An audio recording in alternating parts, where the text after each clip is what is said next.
following program was provided by an independent producer solely responsible for its content. The opinions expressed do not necessarily represent the views of this station, its staff, board of directors, or underwriters. Hello, I'm Carl Seidel, host of The People's View. The People's View is a show sponsored by the Nashua Republican City Committee. The committee meets every second Thursday at the Crown Plaza. And if you want to contact us, we have a website, nashuagop.org. And at the end of the show, you'll see some contact phone numbers or email addresses that you may want to send us your comments and recommendations. Thank you for listening in. Welcome to The People's View, a program dedicated to discussing local, state, and national issues and their effect on the American people. The People's View provides a platform for state representatives and national figures to present their viewpoint. Whether it's social, economic, or financial topics, you'll hear it on The People's View.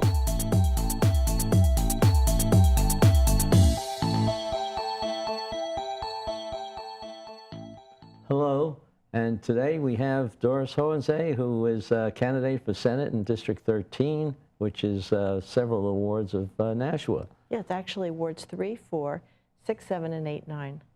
And I've been walking a lot of those wards, all except for 1, 2, and 5, yeah. which are on the west side. Right. So I have the east side of the city.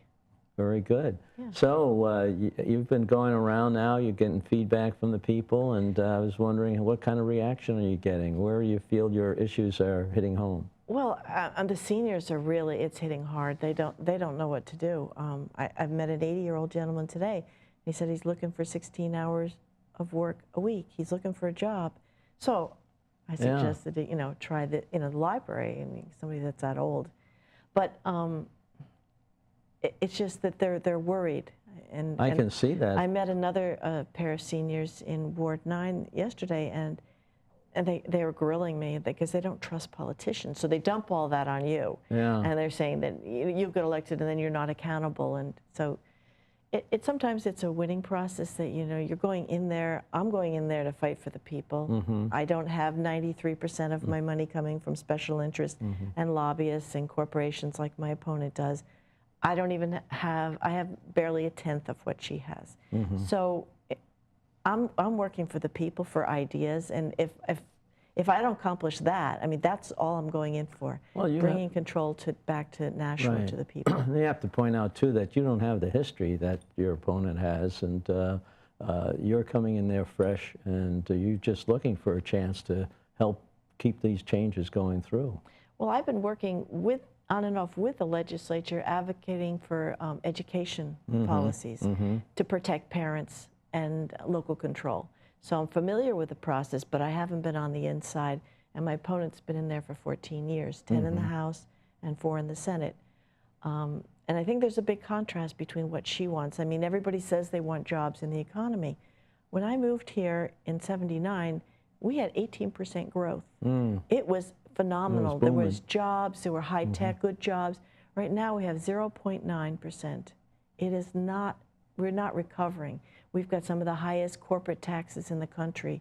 We have high energy costs, high health care costs, high unemployment and disability taxes. So we need to look at the whole picture and bring it back, because our working families and small businesses, that's the backbone of our state. I can imagine how shocked the seniors were to see the headlines in the papers a couple of days ago about the increases in the electricity rate and the power that you have. 47% up for the power. Or even more. For the gas. Yeah. That's just, what do they do? I mean, they're they feel trapped. Well, I mean, that's why the guy that you've talked to was looking for a job. I mean, just to pay his electric bill. He was working on his yard, and he's a hard-working fellow. You can just tell. I mean, he's just out there, and he's just a responsible individual. And he's looking to supplement his income, because every year we get an increase in our property taxes.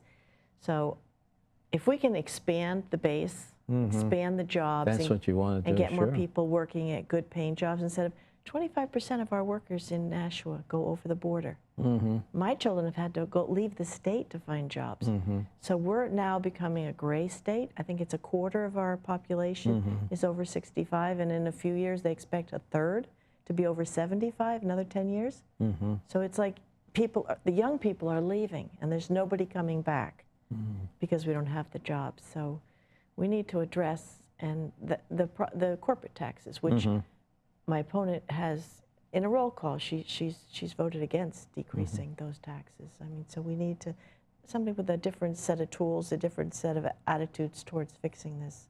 Yeah, growth is a different thing. You have to really appreciate how the economy grows. It's not by taxing more, it's by taxing less. And you'll get more people here, so essentially you get more income if you have that. Plus you have these people who have places to go for work and stay here, as you point out. Well, it's also, I met another woman who she just moved here, and her job, she's getting job eliminated and asked to move, but her family's here. So she wants to stay. So we were talking about different options she has and different suggestions like where she could find another job, but they want to stay here. I want my kids to stay here. I want the family to stay here. I love New Hampshire. I came here out of the New York metro area because we have low taxes, we have beautiful scenery, and we have a great independent spirit. So it's where you want to be. So we just have to make it a better place so we can stay, because otherwise, my opponent voted 3 times for an income tax. I mean, money doesn't grow on trees. And if 25% of our population in Nashua is already paying mass taxes, it's not going to hit Nashua as hard as it's going to hit upstate. Yeah. It's really going to decimate them if that's the solution they pick. So I think we need to look at this closer and see if we can grow the base. We have to be sensitive, too, to more of the older people who may not be looking for full-time jobs, but they're getting taxed on income from interest, you know, of their savings. They're getting interest? The interest rates are so low. Yeah. That's why they're having trouble. Yeah. If they had more interest, that would offset some of the property tax increases. And they're on a fixed budget and things are going up, so it's difficult. And I know my opposition also thinks that we need a minimum wage increase. And that's a job killer. Yeah. Because a lot of the people that have minimum wage jobs, and there's very few in the state, I think it's something like 5,000 are just wage earners, another 8,000 get the minimum plus tips, so it's like 13,000 altogether, and very few are head of households. But what it is it's the children that, you know, once they become adolescents and they want to get jobs, they want to be apprenticed to somebody, you can hire them at that low wage, and they can become productive and then move up and get increases. But if they double the price, then you can't hire 2 beginners. You have to hire 1 experienced person. So those beginners are out.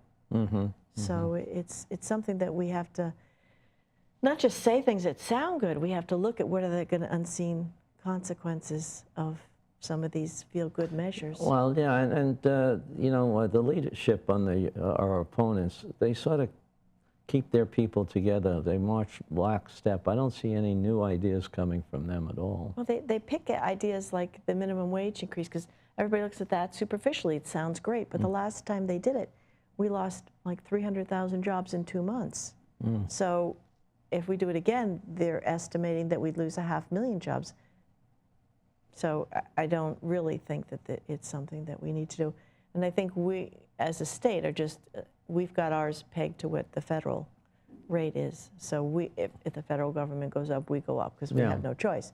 But we're not trying to build it up higher, because one year my daughter worked for free just to get a resume item. Yes. And then the next year she got a good job, and she was delighted. But she couldn't find her way in, so she came over and she found somebody that needed some help. She said, I will do that if you let me apprentice with you and mentor me a little bit.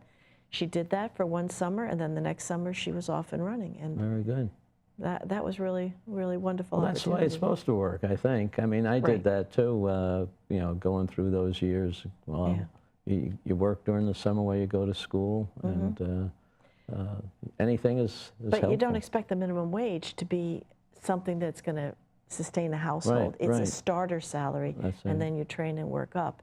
And I remember when we were kids, You could work. My brother worked at a gas station, and he made enough money to pay for his college at a state school. Can't do that now. So, and I know there's a lot of talk about getting college costs cheaper. Well, that would be wonderful. I mean, because they seem to go up faster than our property taxes, but we have to be careful. Well, certainly bigger than inflation. How we do it, because when we had the federal government come in and help subsidize it, then everybody walks out with loans. So subsidize just gives it an upward creep. And UNH is wonderful that they've got a lock on their tuition for a couple years. Well, let's hope so. I mean, that's you know, that's something that they have to operate a little bit more. I don't know what you say, a little bit more close to the vest. Yeah, well, because they spend a lot of money, and they have to be a little bit more efficient in how they spend their money too. Right. Well, all the universities should, because our kids are coming out with debt, and they can't buy the houses. One gentleman, he was older, and he wanted to move out. He says, but nobody will buy my house. Again, we're losing that base, the young families coming in that would be happy to buy his house. He had a lovely house. But if you don't have people moving in with jobs, that's right, you can't downsize, you can't move out. It's a problem. And another issue that's really concerning is education. I've been very involved with that. And we just have to maintain some kind of control over our schools, because otherwise parents have no voice, and that's unacceptable. Well, yeah, and I think this local thing, while it doesn't affect you, I mean, your job as a senator, there's a local cap on the tax rate, and I think that should not be changed. The spending cap, I believe that to keep it the way it is, you vote no and keep the cap. I think they're changing the index so that they can increase spending. I mean, it wasn't bad enough that we had to take some things off budget so that we could raise spending, but now they want to change and the rate of, you know, what we're spending per pupil is kind of high all over, you know, I mean, it is pretty high. And the fact that our population, our school population has gone down for the past decade, and spending hasn't. It hasn't even stayed stable, it's gone up. So I'm sure that if we didn't have all these mandates, okay, now we need all this technology. We spent $1 million for that. Now we need to retool and retrain our teachers for these new tests. Why aren't we listening to our teachers? Because I think they know what to do better than someone in Washington that says, okay, you take these new standards and you build on them, and we'll give you this money, very little, and then we spend all the rest to retrain, retool, buy new textbooks and whatever. And then in a couple of years, maybe 10 years, they'll say, oh, well, gee, that was a failure, like No Child Left Behind. So let's do it all over again with an untested program. When are we going to stop and get off the treadmill and just say, these are professional teachers. They like our kids. They're going to work with our kids. And you got to really start from the beginning, from the younger kids, and go out. But changing all 12 grades at the same time is, I think, is more confusing to the ones that are in high school than anything else. It's a very big experiment, and they're attaching it to our teachers, their evaluations. Why not the administrators who put it in? That's true. But the principals, the teachers, the librarians, the guidance counselors, their annual evaluations can be based on scores on this test that we can't see. Well, they said something, I think, about doing more visual reviews of assistant principals or principals going in and at least 3 times a year and watching the teacher teach. I'm not against watching the teacher teach and being reasonable and doing it locally as we decide. But when somebody else writes a test and says, here, your job is to administer, and based on the outcome of this test, we'll decide if you're a good teacher or not. Well, it's not even, I mean, what about the quality of the test for a predictor of anything? There's nothing to say that they're omniscient, that this test is some kind of magical measure of our good teaching. And I think that there's a quality also of the audience that they're teaching. The students, we have a lot of students who are English as a second language, and they try to lump everybody together without taking care of the background. You know, not everybody has been prepared as well. Right. And the testing, there's less accommodation for the different ability levels, and it's demoralizing for a child as young as 3rd grade coming out and feeling like I am a flop because I didn't do well in the child's own mind, because the child knows I'm confident, I can do this, and it builds confidence. But if it's, some of these tests are not age appropriate or developmentally appropriate, I think is the term. And some of our teachers have already said that in Nashua, but we're going to go ahead, full steam ahead, and we're going to use them anyway. I just find it very do you think there's disappointing. anything that you could do if you, when you were a senator, talking about the Department of Education up there in Concord, who hands down these edicts? Well, there's got to be a lot more transparency. Why wasn't there a public debate on this assessment before it was just slammed in? There was no hearing. I don't even remember a vote at the Board of Education. Where is the transparency for us? These can't just be backdoor deals when it affects all of our kids so substantially. This is wrong. So I think if we get in, there's going to be a little bit more transparency, accountability.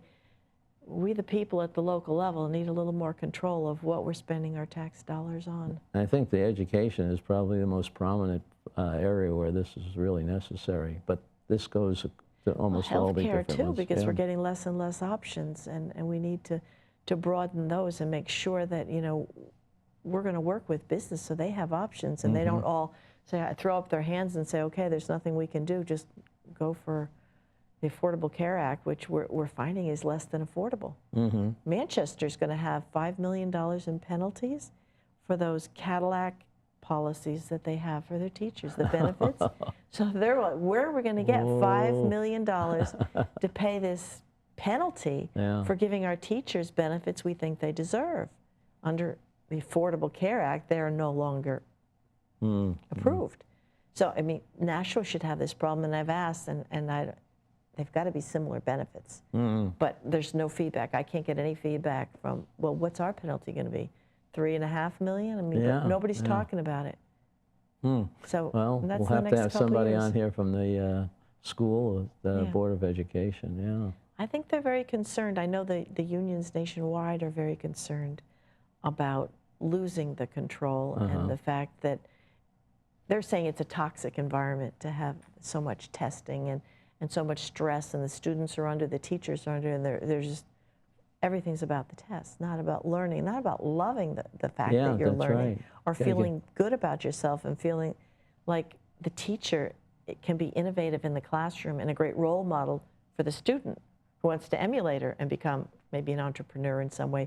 But if it's all just, you know, facilitator for whatever comes from the top down, that's not the right approach to learning. I mean, the teacher's the one that has to get the child interested in learning. And they're a very important part of the whole scenario. They need a lot more flexibility. We need to trust them. We need to work with them.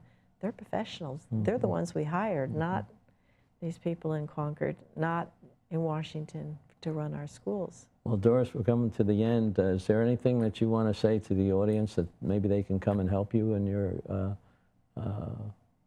trying to get elected? I think if they, by word of mouth, if they talk to their friends and tell them that this is a citizen legislature, they pay $100 a year, and it's a job that you should come in and work for the people. It shouldn't be something that becomes a career and you spend $50,000 to get reelected so you can get your $100.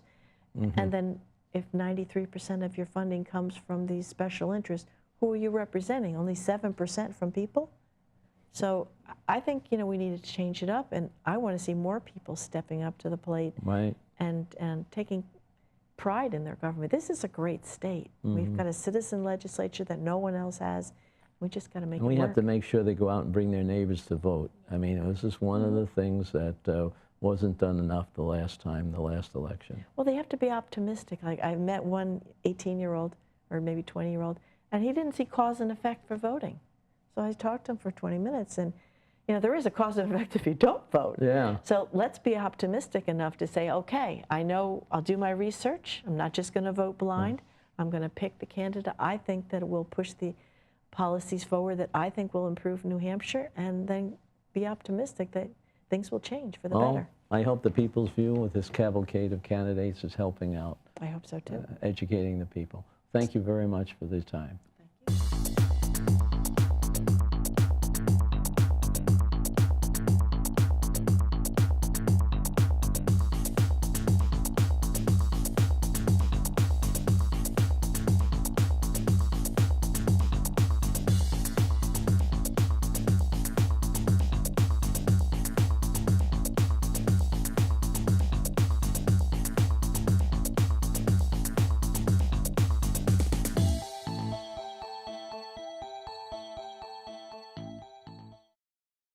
The preceding program was provided by an independent producer solely responsible for its content. The opinions expressed do not necessarily represent the views of this station, its staff, board of directors, or underwriters.